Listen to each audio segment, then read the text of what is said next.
Welcome to TBD. I think maybe the last time we'll intro our podcast as TBD because I think we might have settled on a name. I'm very excited. Hopefully the people won't be disappointed. Hopefully I get around to updating the graphic so this actually happens next week. Otherwise, maybe next week it'll still be TBD. I'm Eddie Geller. I'm Stephanie Vanos. What's your title unofficially? No, your official title, but you're here unofficially. I'm the school board member for Orange County Schools in District 6. I always want people to know that up top. I mean, I just think it's great that an elected official has such a great, hilarious, charming, informative podcast. I feel like that's important for people to know. Oh, I thought you were going to say a great, hilarious, charming boyfriend. I mean, I was ready for that. I think people would riot if I was that full of myself on mic. I am so excited. We just finished a great conversation with Vilchez Santiago, who is the chair of the Democratic Party here in Orange County. He was so great, so smart, so informative. I love the conversation. I'm excited for people to hear it in just a couple of minutes. So that's our main content today. I would say the meat of the podcast, but as some folks know, I'm vegan. So I the tofu of the podcast. Are people going to be offended if I say that? I think so. Okay. Can you say it? Maybe you should say it's the meat of the podcast.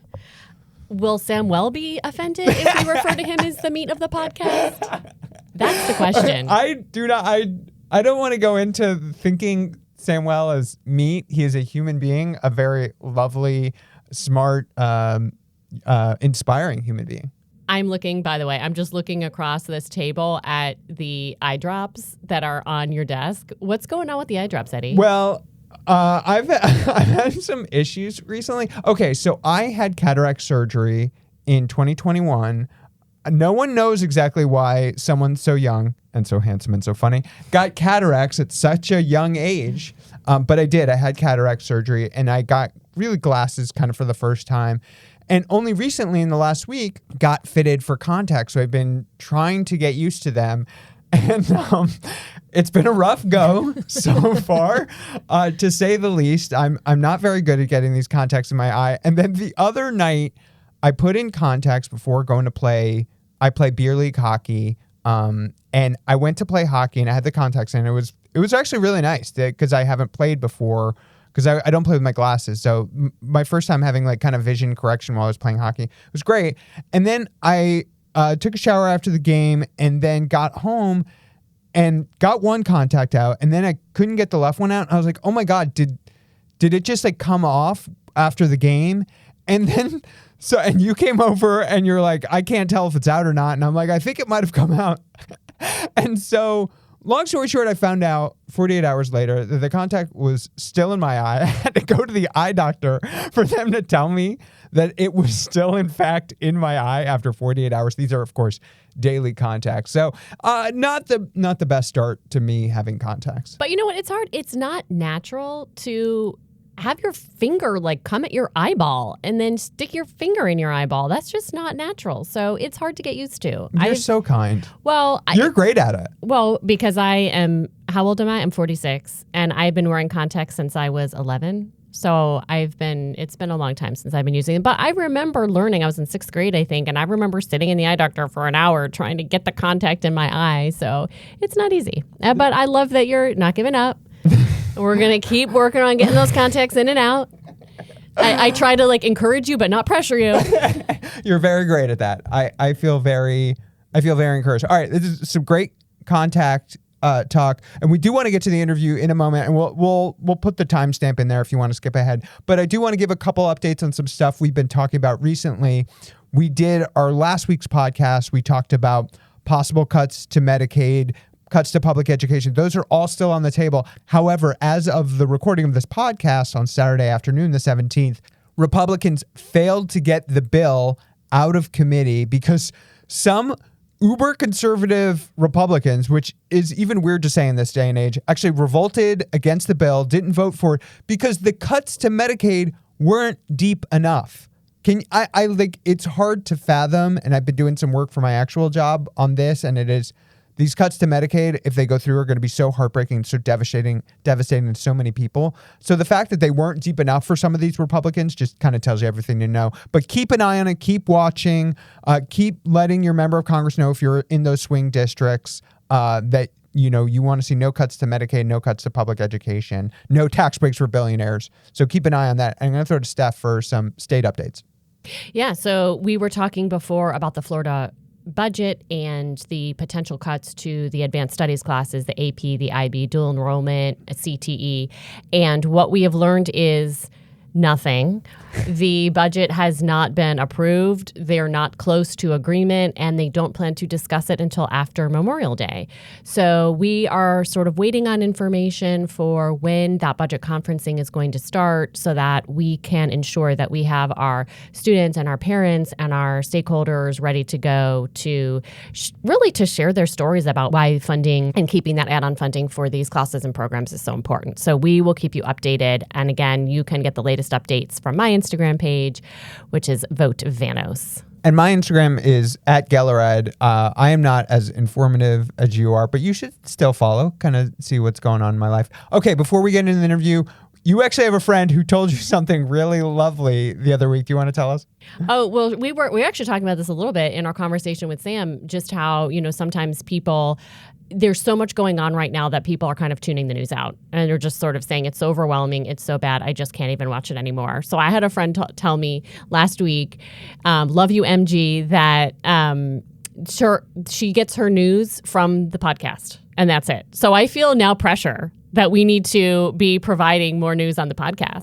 We've got to. So let's just rapid fire. Let's just give her 3 headlines. We'll just bounce back and forth. The headline I wanted to give for MG: Max, the streaming service once known as HBO Max, has again rebranded back to HBO Max in some sort of wild corporate renaming branding scheme. So wanted her to know that. That's really important. I'm going to share my favorite, which is Trump tells Walmart to, quote, eat the tariffs. Delicious. And finally, for MG, the Toronto Maple Leafs beat the Florida Panthers in Game 6 of the second round of the NHL playoffs. So the series is now tied 3-3. So that's your news. That's your news update, MG. And that's hockey, just so you know, for sure. That's very important. Okay. All right. All that aside, thank you so much for tuning in. You're going to love this interview with Samuel. So let's cut to that. Hi, we are here today with Samuel Vilchez Santiago. He is the chair of the Democratic Party here in Orange County, Florida. I am so excited to be here with Sam. How are you today? Good. I am so excited to be here with you guys. Thank you so much. You're the first guest on the podcast, so you are a bit of a guinea pig, but also it is an honor to have you. I'm grateful that you're on the show. Well, I'm happy to be a guinea pig. So today I think we want to talk about what it's like to be the chair of a party in general, chair of this county, and I think, just being the chair of a county party in this time that we are going through. We have some other stuff to talk about, but maybe you could just kind of tell us a bit about your background and how you became chair of this party. So I actually started volunteering with the party when I was in high school. It was in 2014 for the Charlie Crist campaign for governor in 2014. I was in high school, needed volunteer hours, and I became involved with the party. And then I actually was hired as a canvasser. Back then, the chair was Carlos Guillermo Smith. So it was a great experience to get involved. And I thought the community was super welcoming. And so I thought, this is a great home. I actually ended up graduating from high school, went to college at Princeton in New Jersey. So I kind of stayed away. They have a college there in Princeton? I don't know that I've heard of it. Princeton? The whole town is the college. And while I was in college, I remained involved. I actually helped my teacher, Joanna Lopez, get elected as a school board member here in Orange County. She became the first Latina school board member in the history of the county. So that was super powerful. I graduated, came back, and ran a voting rights campaign across the state with All Voting is Local in 2020, particularly around ballot access, vote by mail access, drop boxes. That was in the middle of the pandemic, so making sure that all Floridians had access to the ballot box. And then after that, went back to school, came back. I started working with Act Blue, and then my friend Maxwell Frost ran for Congress. So he asked me, hey, do you want to help me in my campaign? I helped him with a lot of the Latino outreach. And then 2022 happened, and it was a very dark moment. I think for all of us, as we saw the state go extremely red. Ron DeSantis won by 20 points. And there was not much to really look forward to. And so I was asked by several of our elected officials to run for leadership in the local Democratic Party. And I did. I ran for vice chair, served as vice chair for about 6 months. And then the chair had to step down because of work commitments. And then I stepped up to be chair of the party. So I've now been chair, I think, for about 2.5 years almost. And it's been an incredible experience.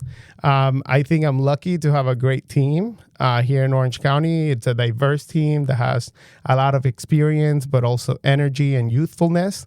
And we also have some of the best candidates and elected officials in the whole state. And so that makes the work a lot better. Now, it is difficult, especially in this state, where sometimes your political work can get you in trouble, where sometimes your political work can get, people to threaten you.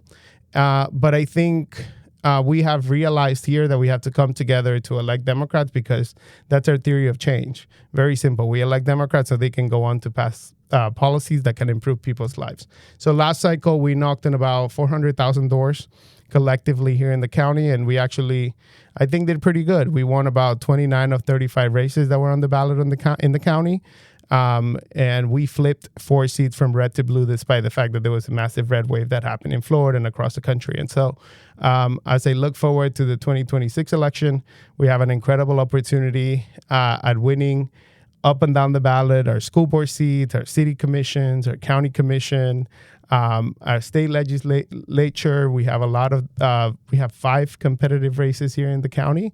And so in the long term, we think that any hope of flipping Florida blue goes right through Orange County. And so we're working to make sure that we deliver the margins we need to make that happen. I love it. And thank you for all the work that you do. I can only imagine how you get enough sleep at night, how you stay sane. So much appreciated. Of course. Okay. And I also just want to interject that this is a volunteer position, right? Correct. So the amount of time that you put in to run all of these candidates and be looking out for the entire county, all of that is done without any payment whatsoever. Correct. So all of us are volunteers. I probably put in 40, 50 hours a week of volunteer work, but it pays in other ways, right? It pays in terms of, having a network, having a community, and also winning elections, which at the end of the day is exactly what we seek to do. Absolutely. One of the things you said, that turning Florida blue runs right here through Orange County. And one of the things I'm curious about is what makes Orange County special. What are we doing right here? And I'm a new transplant to Orange County, so I'm taking zero credit for any of this. But certainly you can take a lot of credit. So I wanted to hear that and Steph knows I love caveats. I came from Hillsborough County, and I want to make sure folks from other counties don't think like we're better than anyone or anything like that. And Sam is shaking his head, appreciative. But I want to take what has been going right here and what can we share? What can other county parties share? So yeah, talk a bit about Orange County and what's going right. I think in general, a lot of our party apparatus, and that includes a lot of our local parties, which are called Democratic Executive Committees, our clubs and caucuses, we often focus on the internal running of the organization. And people talk about bylaws, and people talk about following these rules and the rules of procedure, and that's great and super important. Organizationally, you have to do things right. But I feel like often, and that was happening here in Orange County too, people focus on that and forget the bigger picture. And the bigger picture for any political party is that it will be judged by their ability to win elections, because that is our mission. At the end of the day, we can have the best organization that runs really well internally and follows all the rules, but if we're not winning elections, it doesn't matter. And so what we've done here in Orange County is come together, no matter how moderate or progressive a Democrat is, and understand the bigger picture. And that bigger picture is we need to be talking to voters year round from all different perspectives, whether that's from the official side and giving, the opportunity for elected officials to demonstrate the work that they're doing day in and day out, or that is from the campaign side, right? And organizing our communities, knocking on doors, phone banking, text banking, being at community events. And I think here in Orange County, we have found a really effective way of all working together, right? When we're knocking on doors, we're not just knocking on doors for Maxwell Frost. We're knocking on doors for Maxwell Frost and Anna Scamani and Stephanie Vanos and Ann Douglas and Leonard Spencer. And that not only allows the volunteers to feel that their time is being better spent, but it also allows all of our community to feel that it is actually a community, and that no matter how moderate or progressive somebody is, depending on the district they represent, that we have a system in place that can help them get elected. I love what you said. I think that's so true. And one piece I do want to pick up on, though, is the community piece. And you talked about really community was what brought you into the party, was finding the community. And the same is true for me. I read, when now Representative Anna Escamani used to write little pieces in the Orlando Sentinel. It had like a guest column. I remember reading what she wrote before she even ran and thinking. And then I remember seeing signs once she filed to run, and I thought, this is someone that I want to support. And so I went in to support her. But what I actually found was there was this whole community of people that were fighting for the things that I cared about. And it wasn't a competitive political place almost. It was a community of like-minded people working together. And I think that is something special that Orange County has that maybe isn't there in other counties. And I also think that a lot of our elected officials and our Democratic leadership understands also that they have to be welcoming and approachable. You talked about Representative Escamani. I remember, I was a college student and randomly texted Representative Escamani, hey, I've been seeing a lot of the work you've been doing. Actually, before she was a representative, she used to work at Planned Parenthood. Would love to grab coffee and figure out how I can help. And it turns out we went to Drunken Monkey. It was like 9 p.m. on a random Tuesday night. We went to Drunken Monkey, got coffee. And at the end of it, she was like, by the way, I'm going to be running for the State House. And she was like, if you want to plug into that, let me know. And then I actually, when she first announced, I started helping her with translations from English to Spanish, all of her paperwork, all of, her communications. But if she hadn't taken the time to be approachable, then that probably wouldn't have happened. And I have really seen that a lot of our elected officials, a lot of our leaders actually take the time to recognize the people who want to be a part of our movement and recognize the people who want to help and always find a position for them to help from, right? I always tell people our strategy is simple, and that is we need people to get involved, right? We need as many people as possible doing the work to get Democrats elected. And that means if you have 1 hour or 10 hours a week, we have something for you to do, whether that's stuffing envelopes or knocking on doors or going to events or tabling at the Puerto Rican festival, which a lot of our friends love. We have something to do. And we're happy to help you figure out what that something is. And also that we appreciate whatever you can give. And that it isn't, if you can give an hour a week, that is so appreciated. And also, true or false, all of the important networking connections happen at Drunken Monkey. That's right. A staple. You actually did a great job answering one of the questions I had for you, because sometimes people, we all have various friend groups, but I have friends who do improv comedy and they know me as the political person. They'll sort of ask me, hey, I want to get involved. Usually this is closer to the election. Usually I want to get involved. What can I do? And, I try and, think like, oh, you can knock doors or make phone calls. But it sounds like you have that system for them to plug into, which I think is really important, that you're not coming to the Democratic Party and we're like, well, I don't know, just sign up for our email list. But you actually have, like, you can do this, this, or this. Can you talk a little bit more about that? Yeah, absolutely. I mean, I think all of us come, one, from different backgrounds, and two, all of us have different amount of time that we're available. We also have different physical abilities, et cetera, et cetera. And it's important for us to understand that there's a place for everyone. And I'll give you an example. We had a group of women who were, 75 plus, and they were like, last election, and they were like, we cannot knock on doors. for obvious reasons. We don't feel comfortable, and also physically it's really difficult for us. So they actually helped us out even more by being the volunteers who welcome people at our office, right? And so they will take turns and come. We had at least 3 or 4 people that came every day to manage our office and be the volunteers welcoming the other volunteers who are coming to do phone banking, door knocking, et cetera, et cetera. And that was major help. Other people decided to do, postcard writing parties. And we basically gave them the postcards, gave them the stamps. They wrote the postcards, send them out. And that was a lot of help. Other people decided to help on election day, right? Serving as poll greeters or poll watchers at the early voting sites, also election day sites. Other people helped us by putting up yard signs at the polling precincts the day before the election. And that's how we ended up, in the last cycle, we ended up having over 2,000 volunteers in Orange County that did at least one shift doing something. And in the last election, First Lady Michelle Obama was really clear, and it was like, we need to do something and we need you to do something. Well, we have a lot of things to do. And so that was our mentality, and that continues to be our mentality. I love it. First of all, I just want to say I love your engagement of volunteers. I did see the postcard writing. I saw the yard signs. I know even for my campaign, I had high school students come, and actually some middle school and elementary students, they helped address envelopes and do stamps. We had to do some teaching on how to actually address an envelope and which side to put the stamp on. But we made posters for 5Ks and all sorts of things. So I think whatever you can do to bring people in is so important, even from a young age, all the way up to, senior citizen. But kind of taking a step back a little bit from the volunteer work, I wanted to ask, if someone came to you and said that they want to run for office, what would you tell them? So in Orange County, we have a lot of positions that people can run for. And that's all the way from city commissioner to soil and water commissioner, the state house, the school board, the county commission. There's a lot of positions that are open.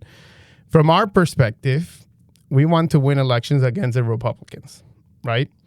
And that means being really strategic, 1, about the types of candidates we actively recruit, and 2, about the races that we're actually targeting to flip from a cycle to a cycle. We have a 10-year plan that kind of delineates our theory of power and how we get to power at all the different levels every election cycle. When a candidate comes to us and says, hey, I want to run for office, the first thing we do is we look up where they live, right? Because the likelihood is they're going to have to live in the district they're trying to represent. And then we actually, I have a conversation with them. It's basically kind of a phone screening, trying to figure out first, why do you want to run for office? I think that's the most important question. Is it about you want to be elected and have a title, or you want to do work for the people with that title? And I think for us as a party, that's the first question that we need to answer. If it is that they want to be a public servant and not just hold a title, then we continue that conversation on how the party can help. Sometimes that means, we have an actual district where they can run in, and we throw ourselves to support them, whatever they need. We actually right now, and this is kind of news, we had a person who reached out to us and said, hey, I want to run for office. She's actually a UCF professor. Ooh. And we have a competitive seat in that area. And so we've been working closely with her to figure out what that path to winning that district and flipping it from red to blue looks like. And she's going to be making news soon, and you're going to be super excited about her. Now, there's other times where people reach out and want to run for office, and they live in an area that have no districts that are up for election in the next cycle. And so we have a different conversation with them, and that is, you want to run for office, you could be a good candidate. How can we work with you so that when the seat is open, you have a good possibility of winning that seat and clearing the field?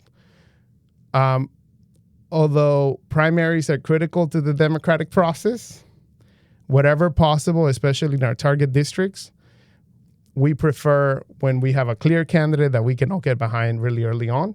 And the reason is, 1, because we don't want to spend resources from Democrats running against other Democrats. We want to spend them in the general. And 2, Florida's electoral calendar makes it really difficult for people who emerge from a primary in August to be able to win in November, because you spend the majority of the time talking to the Democratic voters rather than to the independents and even some Republicans that we target. And so sometimes it does mean having a real conversation and saying, either one, we have a good elected official there, and it doesn't necessarily make sense to challenge someone who's doing good work, or two, we have a really good candidate there who has been doing the work. And so that conversation looks like trying to find something else for people to run. And honestly, most of the times the conversations go pretty well, which is people take a step back, they self-reflect, and they say, okay, if I'm not going to run this cycle, how can I support those that are running, and how can I be of help? And by the way, we are looking for candidates, especially House District 35, so East Orange County, Lake Nona, Avalon Park, Waterford Lakes, Bithlo, Christmas. We're looking for candidates there. We're looking for candidates in House District 39, which is mostly a Popcon, Longwood in Seminole County. And we're looking for candidates in Senate District 10, which is mostly all of Seminole County, but also Maitland and Winter Park. And so if you're interested in running for any of that, definitely reach out. Also looking for candidates right now actively for the county commission. We're moving from 6 to 8 districts in 2026. That will create new opportunities. And then also obviously for city commission, not only in the city of Orlando, but also looking out west to Winter Garden, Ocoee, Apopka, et cetera.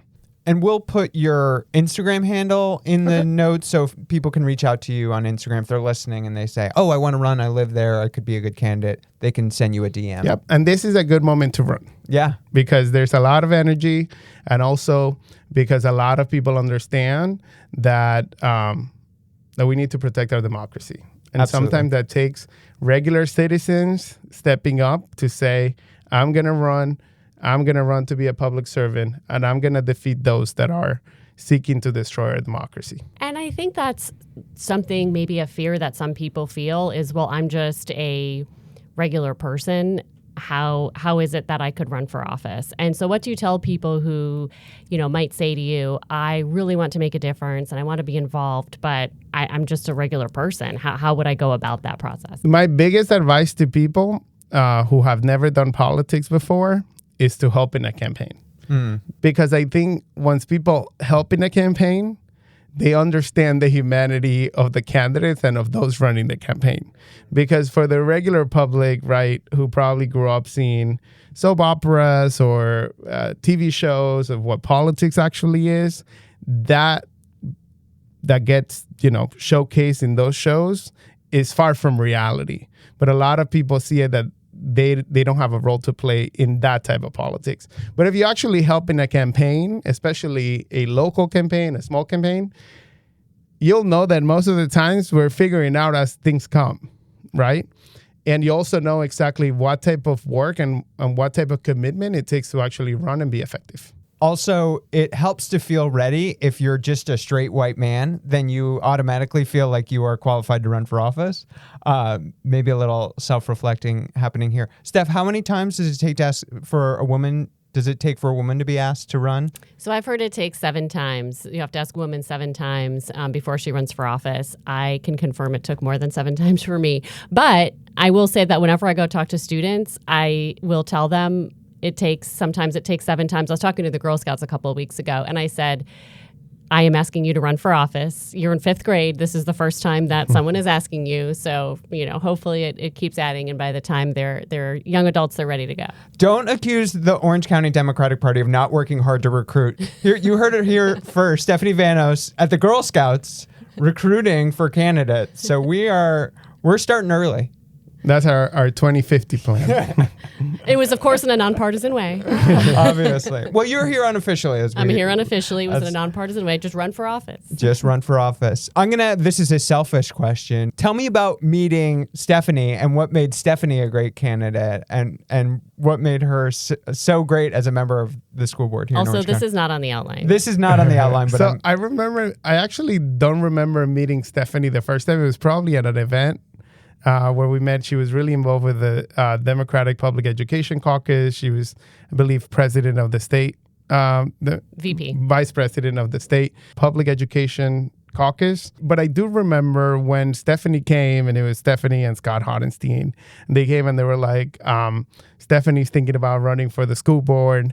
And I had heard great things about Stephanie from both Congressman Frost and Rep. Escamani. And I had done a little bit of my homework, and I had seen all of the great work she had done at the school board, standing up against book banning, standing up for the health of our students during our pandemic. And so it was an easy one for us, right? It was like, this district is a district that deserves good representation. It is a mostly Democratic district. We have a great candidate that has a lot of support already from not only elected officials, but most importantly, people in the community. And so from that moment on, it became basically a battle against the unknown candidate. And that was basically to say, we have a great candidate. Let's make sure she's our only Democratic candidate so we can all back her and she can win in August. And then when she wins in August, then she can turn around and help other candidates. And that's exactly what we all work to do. Stephanie obviously put in the work. Stephanie built a great team. They went out, knocked on doors, talked to voters. And she was one of our best candidates in the last cycle, almost got 70% of the vote. And I don't think that's a coincidence. I think it's a reflection of her work and also of her team. One thing I wanted to point out that I wanted to bring it up early, but you mentioned it. I think a lot of folks, and I try to think about this podcast, but going to both insiders, people who know what's going on, people just don't understand this world or haven't had the chance yet to be involved in it. People think that there's some shadowy process of a Democratic Party of like trying to push people out. My experience, I was the chair of the candidate campaign committee in Hillsborough County, and obviously I'm in Orange County now, and a lot of it is just exactly what you said. We just want to win, and we want to not spend resources where we don't have to spend it. I'm sure there are some nefarious people across the country. Those people exist in politics, but what I've seen is like, we just want to win, and we don't want to spend tens of thousands, $100,000, to your point, talking to Democratic voters when we could start talking to the entire electorate if we kind of are, to use your word, strategic about who we're getting in this race and how we're helping them. And sometimes it doesn't work that way. Yeah. Like sometimes we have multiple Democrats running in a seat. And so what we do is we take a step back. We prepare a plan so that when we have a nominee, we can all get behind that nominee and start communicating with voters. And I'll give you an example. We had a very competitive school board race in District 4 last year, which we're actually looking to flip from Republican to Democrat. The incumbent had been a Republican who then turned MPA, and that was a good opportunity for us. It is actually in Orange County that the most Republican district in terms of voter registration, the only district on our school board where most of the voters are registered Republicans. So we knew it was going to be a difficult task. We actually had 2 Democrats running in the primary against a Mom for Liberty Republican. And I talked to both of them on election day, and I said, whoever the nominee is, we all need to get behind them tomorrow, and we're going to go out there and we're going to look at the bigger picture, and that is we need to elect pro-students, pro-teachers, champions to the school board, and whichever of the Democrats that wins, we're going to support them. Yeah. And that's exactly what we did. We supported Ann Douglas, who was able to get ahead in that primary.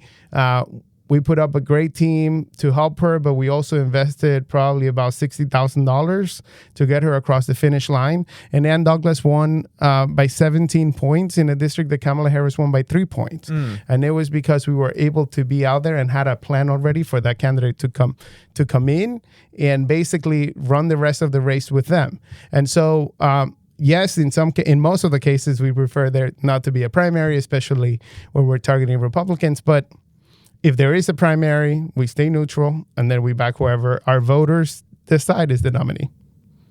And I think I just want to point out, too, that although school board races are nonpartisan, and when we talk about Democrats or Republicans running in school board races, I think what we're really talking about is what do the people represent? Like, so when we're in my race and any other race, we were running against people who were looking to ban books and things like that. So it's really about the values of the person running. It's about putting students first above all else. And here we've had some Republicans on our school board, like Chair Teresa Jacobs, who have stood, for the students and for the teachers.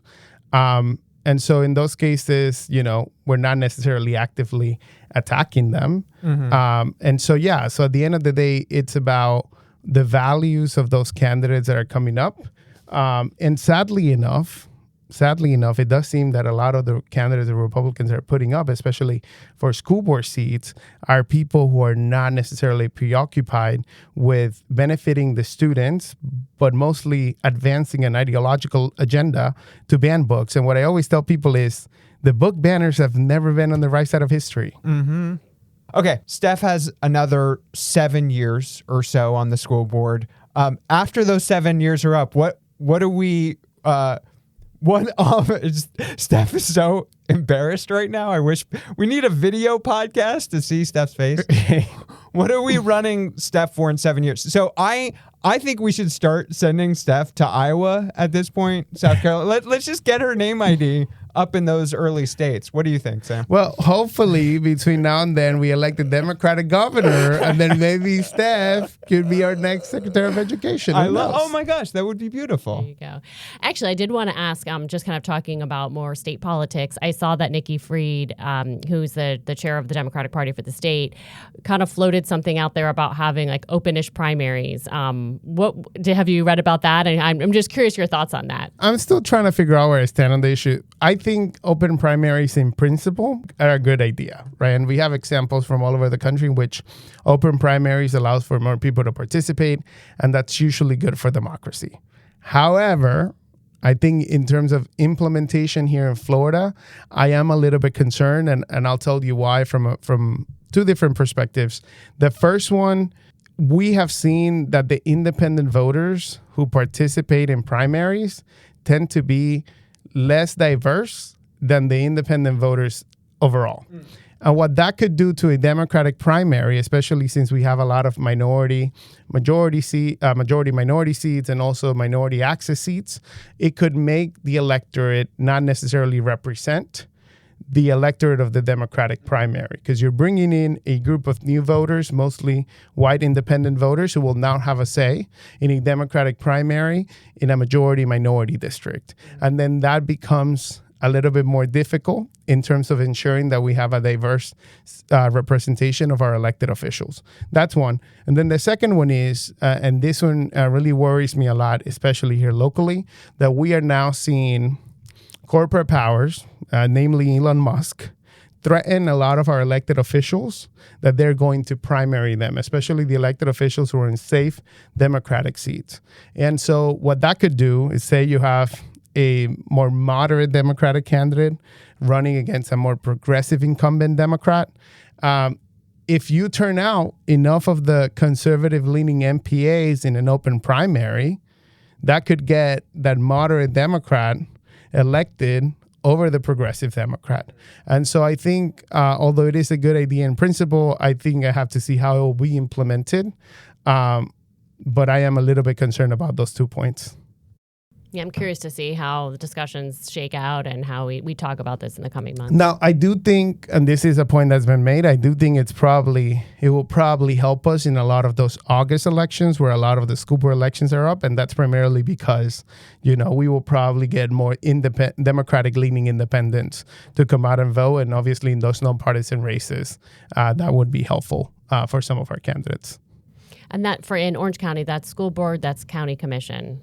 School board and county commission, but county commission seats are only up if there's more than two candidates. So in a lot of the cases, they might not even have an election in August. It'll go straight to November.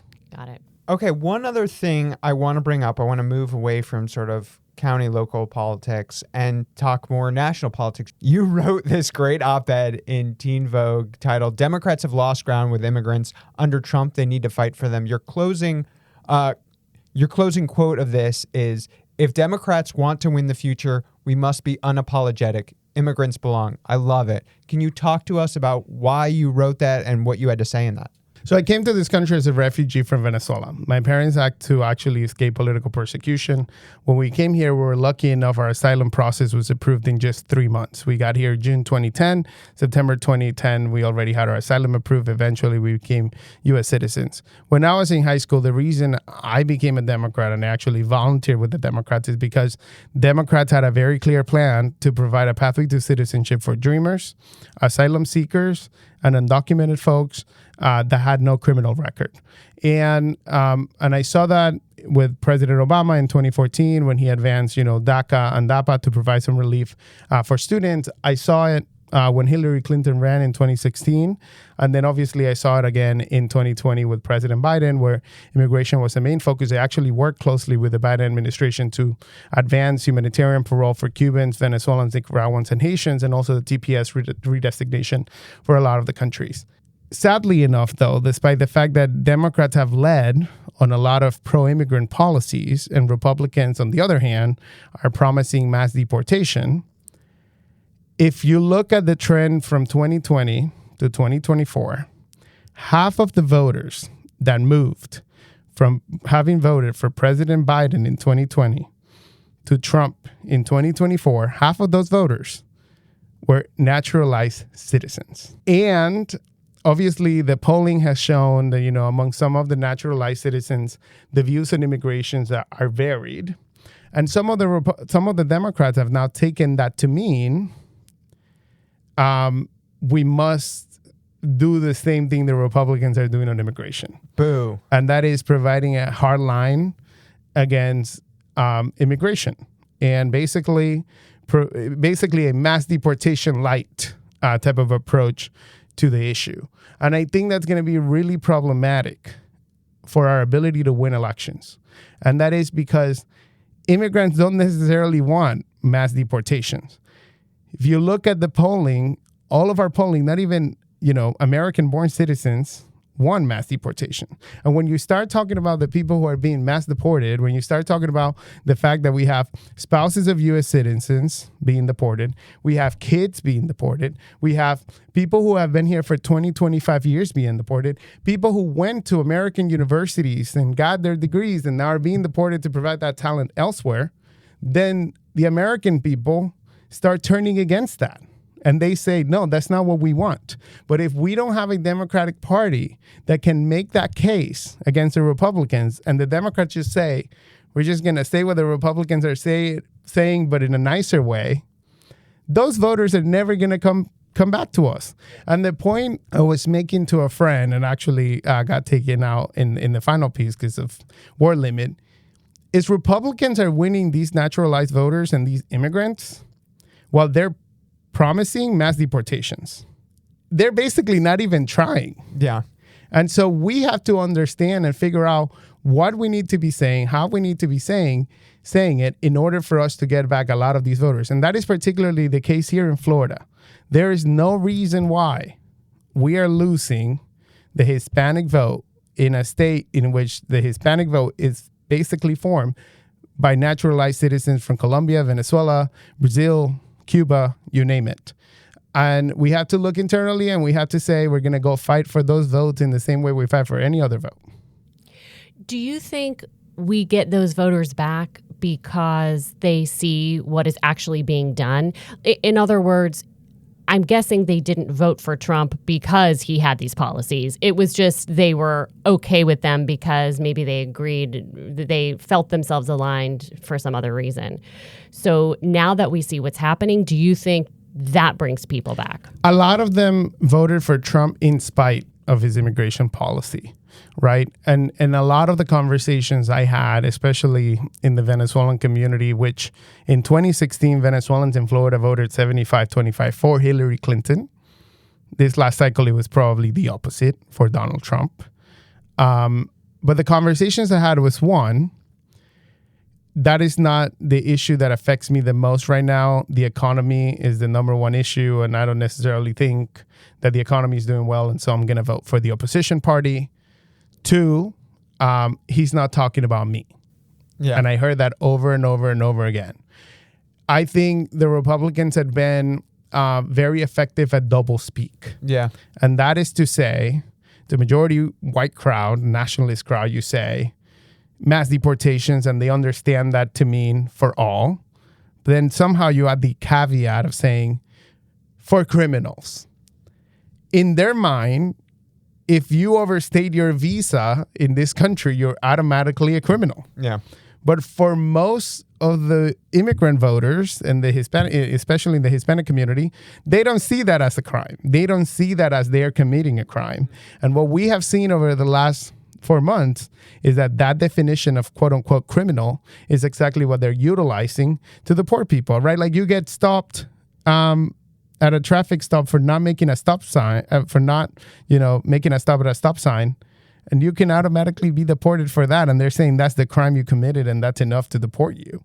And so that's to say, yes, I think there's a possibility of us getting a lot of those voters back. I think especially in the conversations I've been having in the Venezuelan, Cuban, Colombian community, a lot of people feel betrayed that in their mind, they were not the ones who were going to be targeted, at least in the way they understood Trump's promise, even though we said, yes, he's saying you are going to be targeted, but they didn't understand it that way. So there's a lot of, there's a feeling of betrayal among some of their voters, especially the ones that were with us before and became Republican in the last 10 years. But we have to be there, right? Like, because if we're saying, well, under a Democrat, these people are still going to be deported, including your friends and family, then they're going to be like, well, then immigration is a non-issue. Because if they're both the same, I'm just going to vote based on the other issues they care about, like foreign policy or the economy or whatever. And so we have to provide a contrast. And it's not just on the issue of immigration. I think we have to provide a contrast on a lot of different issues. But I focus primarily on the issue of immigration because here in Florida, in a lot of communities, that could be the key issue for us to getting them back. And if we don't understand that, we're never going to get out of the mess we're in terms of continuing to lose elections in the state. So true. And I know, I think some people don't realize how many people are impacted by this. People who are here legally, who are afraid who are not citizens, who fear deportation now that they've seen what's happened. I know there's children at my daughter's school who we were, talking about getting together to watch a movie, and, they don't know where their friends live on purpose because those students aren't allowed to share their address with their friends because of the fear they live in, though they are here legally. And so this impacts your friends and your neighbors and your family. And I don't think people see how broad and far-reaching this is. And here in Florida, we're talking about at least 1 million people, right? Like, we're talking about 5% of the state's population that could be impacted. And most of the people who are either undocumented or under a temporary program, we have temporary protected status, or they're seeking asylum or DACA or whatever, most of them are actually in mixed status families. And that is to say, the mom or the dad could be undocumented and then their kids grew up here and they were born here and they're American citizens. And so it also goes against this idea that Republicans stand for family values because they're actively destroying families and they're actively doing so against people who in many ways voted for them. Right. But my point to Democrats is if that's what they're offering and they're still winning a big portion of these naturalized citizens, what are we doing? Yeah. They're not even trying, right? So what are we doing? And that means we need to be bold. We need to, stand together and say, we stand with immigrants. Obviously, there will be some cases in which, people have committed crime. They have to be deported. But for the most part, we want to provide a dignified pathway to citizenship to the people who, quite honestly, have been contributing to our economy. Here in Florida, 50% of all farm workers and agriculture workers are undocumented. Imagine if they all get deported. Do you really think the prices of eggs and the prices of groceries are going to go down? No, it's going to go up. Construction, we have a big housing affordability crisis in the state. And part of the reason there's a housing affordability crisis is because we don't have enough supply to meet the demand for housing. So what's going to happen with 40% of the workers get deported? Yep. You are going to be impacted. And for what reason other than some racist nationalist project? Before we wrap it up, was there anything else you wanted to yap about? Anything else? I think just in general, this is the time for people to get involved. Yeah. And so find us, orangefldemocrats.com, and we will tell you exactly how you can be involved and being part of a big movement to make change happen and to improve people's lives and to protect democracy. But we need you. I love it. Sam, I am so impressed with you. I'm so impressed with the work that you've done here in Orange County. It makes me proud to be part of this party here because you are doing such an amazing job. And so thank you. Thank you. And thank you for stepping up to run. And thank you for all the great work that you're doing. And Eddie, welcome to Orange County. It's good to be here. We have a lot of work to do. We're going to get you involved. I love it. I can't wait. And maybe we'll get you to run another time. Well, I am a white man, so I'm ready. Someone just tap me on the shoulder and I'm He doesn't have to be asked 7 times. Correct. Thank you so much for being here. Thank you. All right. Bye-bye.